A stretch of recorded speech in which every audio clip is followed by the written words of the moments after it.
ఈ మాత్రం సౌందర్యానికి ఇంత దాసులు అయిపోయావే. ఇంతకన్నా లోకోత్తరమైన సౌందర్యాన్ని చూస్తే ఇంకేమైపోతావు? ఇంతకన్నా సౌందర్యం ఉండదు కాక ఉండదు. అరే ఉందనుకో, ఏం చేస్తావు అంటున్నాను. అరే అనుకోవడానికి ఆస్కారమే లేదు అంటున్నా. అరే ఒకవేళ ఉంటే ఏం చేస్తావు అంటున్నాను.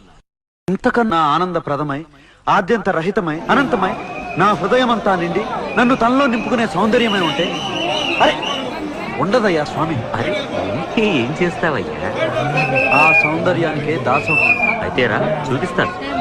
చూస్తాను.